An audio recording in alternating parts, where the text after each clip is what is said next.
Hello all, welcome to our channel hazel code. ఈరోజు నేను మీకు ఈ వీడియోలో రియాక్ట్లో కాంపోనెంట్స్ అంటే ఏంటి, సో ఎన్ని రకాల కాంపోనెంట్స్ ఉన్నాయి, అవి ఎలా వర్క్ అవుతాయో మనం ఈ వీడియోలో నేర్చుకోబోతున్నాం. సో ఇంకెందుకు లేట్, స్టార్ట్ చేసేద్దాం. సో ఇక్కడ చూసుకుంటే what is a component in React. So రియాక్ట్లో కాంపోనెంట్ అంటే ఏంటి, ఇక్కడ డెఫినేషన్ లో చూసుకుంటే ఫస్ట్ పాయింట్ లో a component in React is a reusable independent piece of UI.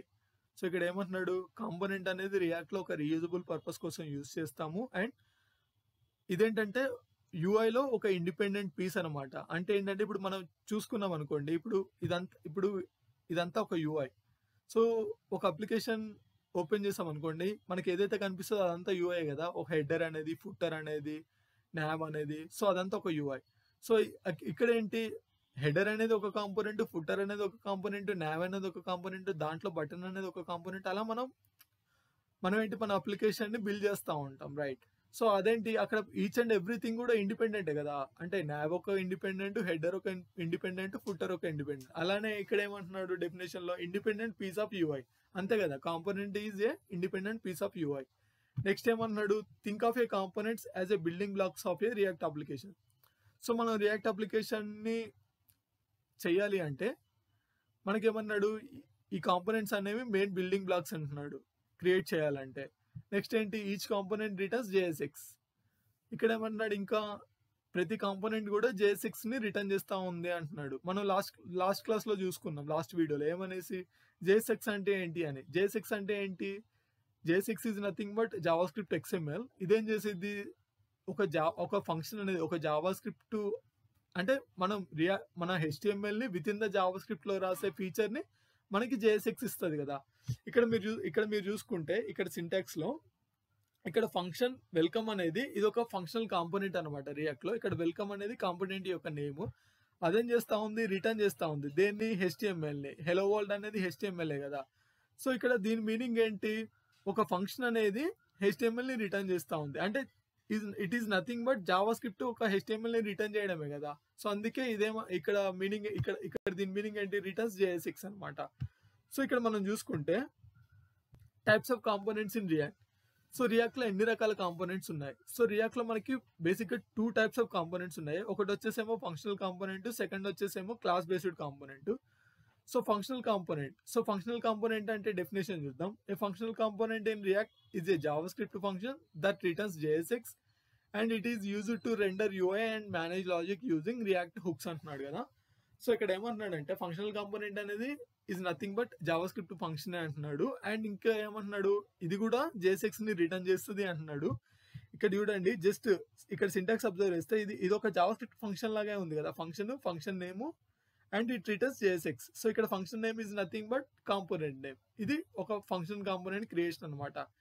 And ఇంకేమన్నాడు, it is used to render UI and manage the logic using React hooks. React hooks అనేది ఒక one of the feature అనమాట. ఇదేం చేసిద్దంటే, మనం state management చేయడానికి, life cycle methods ని perform చేయడానికి, and also performance optimisation కి ఈ రియాక్ట్ హుక్స్ అనేవి యూజ్ అవుతాయి. అవి మీరు ఫర్దర్ క్లాసెస్ లో నేర్చుకుంటారు. అండ్ ఇక్కడ ఏంటి, ఇది UI ని రెండర్ చేయడానికి ఈ ఫంక్షనల్ కాంపోనెంట్ అనేది యూజ్ అవుతా ఉంటది. నెక్స్ట్ వచ్చేసి ఏంటి, what is class component. So ఇక్కడ మీరు డెఫినేషన్ లో చూస్తే, a class component is a JavaScript ES6 class that extends React component. It has more features like lifecycle methods and state using this dot state. So ఇక్కడ ఏమంటున్నాడు, ఇది అంటే class component అనేది Java script లో ఒక ES6 class అంటున్నాడు. అదేం చేస్తుంది, ఎక్స్టెండ్స్ రియాక్ట్ డాట్ కాంపోనెంట్. అంటే రియాక్ట్ లో ఉన్న ఫీచర్స్ అన్నిటిని ఆ క్లాస్ లోకి ఎక్స్టెండ్ చేసుకొని ఆ క్లాస్ అనేది యూజ్ చేసుకుంటా ఉంటది. అండ్ ఇంకేమన్నాడు, it has features like life cycle methods. అంటే లైఫ్ సైకిల్ మెథడ్స్ అనే ఒక ఫీచర్ కలిగి ఉంటుంది అని చెప్తా ఉన్నాడు. ఇందులో స్టేట్ అనేది ఎలా, దిస్ డాట్ స్టేట్ అనే దాంతో స్టేట్ ని క్రియేట్ చేస్తామనేసి చెప్తా ఉన్నాడు. ఈ life cycle methods, this dot state అనేది మీరు ఫర్దర్ క్లాసెస్ లో నేర్చుకుంటారు. అండ్ ఇక్కడ మీరు చూస్తే సింటాక్స్ లో క్లాస్ నేమ్, గ్రీటింగ్ అనేది class name is nothing but component name అనమాట. ఇదేం చేసింది, ఎక్స్టెండ్స్ రియాక్ట్ డాట్ కాంపోనెంట్. ఇక్కడ ఎక్స్టెండ్స్ రియాక్ట్ డాట్ కాంపోనెంట్ అంటే ఏంటంటే, రియాక్ట్ లో ఉన్న ఫీచర్స్ అన్నిటిని క్లాస్ అనేది ఎక్స్టెండ్ చేసుకొని యూజ్ చేసుకుంటా ఉంటది. ఇక్కడ ఏం చేస్తుంది, రెండర్ అనే ఒక మెథడ్ ఉంటుంది. ఇది లైఫ్ సైకిల్ మెథడ్ అనమాట. నెక్స్ట్ క్లాస్లో మీరు నేర్చుకోబోతారు ఫర్దర్ క్లాసెస్లో. అండ్ ఇక్కడ ఏం చేసింది, రిటర్న్ JSX. సో అక్కడికి ఇక్కడ డిఫరెన్స్ ఏంటి, ఇక్కడ రెండర్ అనే ఒక లైఫ్ సైకిల్ యాడ్ అయి ఉండి ఆ లైఫ్ సైకిల్ అనేది రిటర్న్ చేసిద్ది JSX. అక్కడ డైరెక్ట్ JSX అనేది రిటర్న్ చేస్తుంది. మీరు ఇంక ఇక్కడ అబ్జర్వ్ చేస్తే main difference between the functional and class components, syntax విషయంలో చూసుకుంటే జావా స్క్రిప్ట్ అనేది అంటే ఫంక్షనల్ కాంపోనెంట్ అనేది ఒక Java script function, class component అనేది ఏమో ES6 క్లాస్. అలానే స్టేట్ హ్యాండ్లింగ్ చూసుకుంటే స్టేట్ హ్యాండ్లింగ్ కోసం ఇది యూజ్ స్టేట్ అనే హుక్ ని యూజ్ చేస్తుంది. ఇక్కడ ఏంటంటే ఇది class component this the state అనే దాన్ని యూజ్ చేస్తుంది. అండ్ లైఫ్ సైకిల్ మెథడ్స్ వచ్చేసి ఇక్కడ మనకి యూజ్ ఎఫెక్ట్ అనే హుక్ ఉంటుంది. ఆ హుక్ ఏం చేసిద్ది అంటే లైఫ్ సైకిల్ మెథడ్స్ ని పర్ఫామ్ చేయడానికి యూజ్ అవుతుంది. అండ్ ఇక్కడ ఏంటంటే మనకి component did mount, component did update, component will mount, ఇలా మనకి different kinds of life cycle methods ఉంటాయి. సో ఇక్కడ ఏంటంటే దిస్ కీవర్డ్ అనేది యూజ్ చేయము, ఇక్కడ దిస్ కీవర్డ్ అనేది యూజ్ చేస్తాము. ఇక్కడ కోడ్ సింప్లిసిటీ ఎలా ఉంటుంది అంటే ఇక్కడ కోడ్ అనేది చాలా సింపుల్ గా అండ్ క్లీన్ గా ఉంటుంది. ఇక్కడ ఏంటంటే మోర్ వర్బోస్ అంటే ఏంటంటే కొంచెం కాంప్లికేటెడ్ గా ఉంటుంది. నెక్స్ట్ పర్ఫార్మెన్స్ విషయానికి వస్తే ఫంక్షనల్ కాంపోనెంట్ అనేది స్లైట్లీ బెటర్ ఉంటుంది, ఎందుకంటే చాలా కోడ్ని అవాయిడ్ చేస్తుంది, బాయిలర్ ప్లేట్ కోడ్ని. బట్ క్లాస్ కాంపోనెంట్స్ అంటే ఏంటంటే చాలా కోడ్ ఉంటుంది, స్లైట్లీ హెవియర్ గా ఉంటుంది పర్ఫార్మెన్స్ అనేది. అండ్ రికమెండెడ్ ఏంటంటే రియాక్ట్ అనేది 16.8 వర్షన్ అబోవ్ ఉంటే మాత్రమే మనం ఫంక్షనల్ కాంపోనెంట్ ని యూజ్ చేయడానికి ఉంటుంది. బట్ జావా స్క్రిప్ట్ లో అలా, క్లాస్ కాంపోనెంట్ లో అలా కాదు, అది లోవర్ వర్షన్స్ ని కూడా సపోర్ట్ చేస్తుంది. ఇది మెయిన్ డిఫరెన్స్ అనమాట. మీరు ఇక్కడ హుక్స్ గురించి, లైఫ్ సైకిల్ మెథడ్స్ గురించి, స్టేట్ మేనేజ్మెంట్ గురించి ఇక్కడ ఇవన్నీ ఫర్దర్ క్లాసెస్ లో నేర్చుకుంటారు.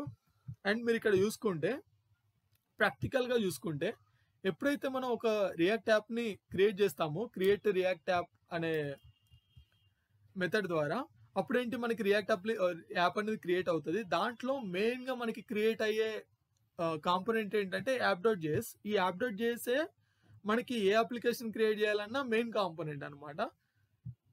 సో ఇది ఒక one of the functional component అనమాట. సో నేనేం చేస్తా ఉన్నా అంటే ఇప్పుడు నేను 2 కాంపోనెంట్స్ ని క్రియేట్ చేస్తా ఉన్నా. అది ఒకటి ఏంటంటే కాంపోనెంట్స్, ఒక కాంపోనెంట్ వచ్చేసేమో ఫంక్షనల్ కాంపోనెంట్. ఆ ఫంక్షనల్ కాంపోనెంట్ నేమ్ ఏంటంటే హోమ్ పేజ్ .js. ఇంకొక కాంపోనెంట్ క్రియేట్ చేస్తా ఉన్నా, అదేంటంటే క్లాస్ కాంపోనెంట్. ఆ క్లాస్ కాంపోనెంట్ ఏంటంటే ప్రొఫైల్ పేజ్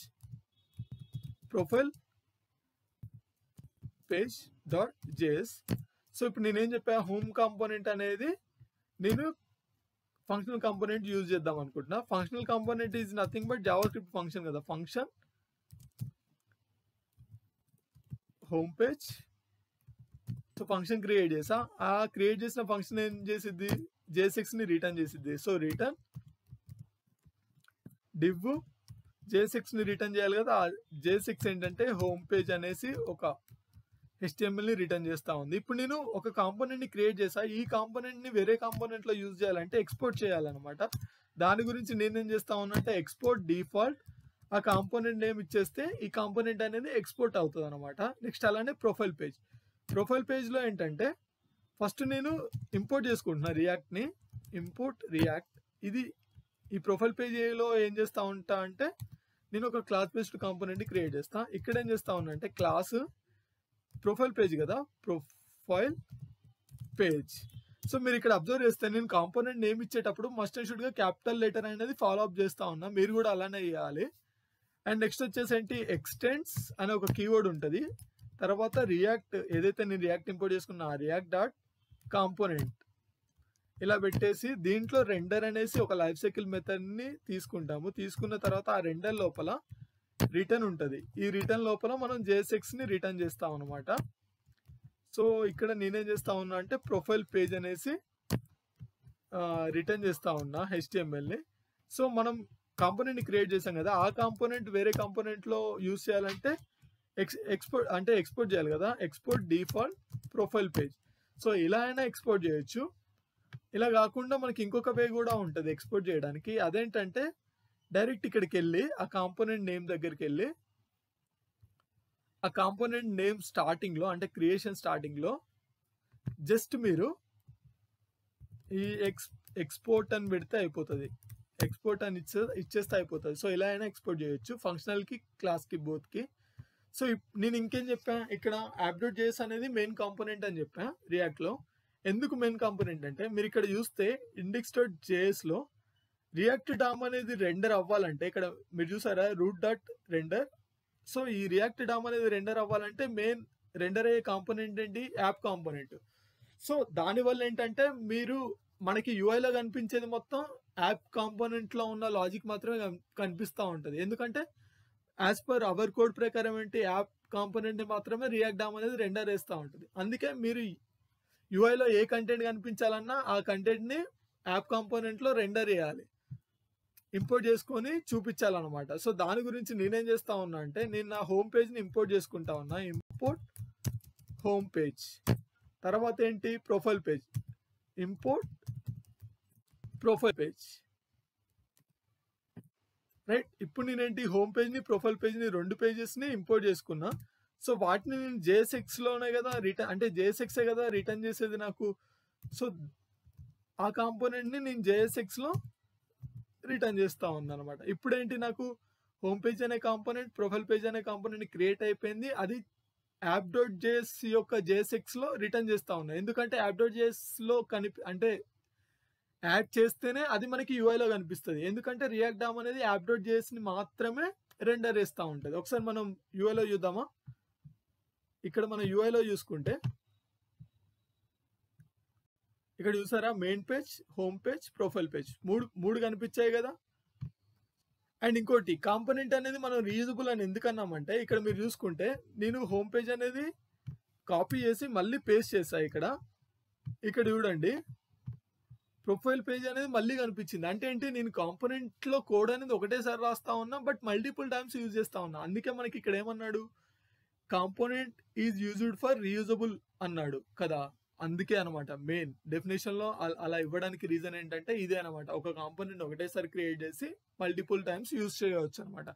మళ్ళీ మీరు ఇక్కడ అబ్జర్వ్ చేస్తే, ఒక కాంపోనెంట్ వచ్చేసేమో ప్రొఫైల్ పేజ్ వచ్చేసేమో ప్రొఫైల్ పేజ్కి సంబంధించింది, హోమ్ పేజ్ వచ్చేసేమో హోమ్ పేజ్కి సంబంధించింది. ఇక్కడ ఒక కాంపోనెంట్కి ఇంకొక కాంపోనెంట్కి చాలా డిఫరెన్స్ ఉంది, ప్రతిదీ యూనిక్ కదా. అందుకే ఇక్కడ ఏమన్నాడు, ఇండిపెండెంట్ అన్నాడు. ఒక కాంపోనెంట్ ఇంకో కాంపోనెంట్, అది మెయిన్ అన్నమాట.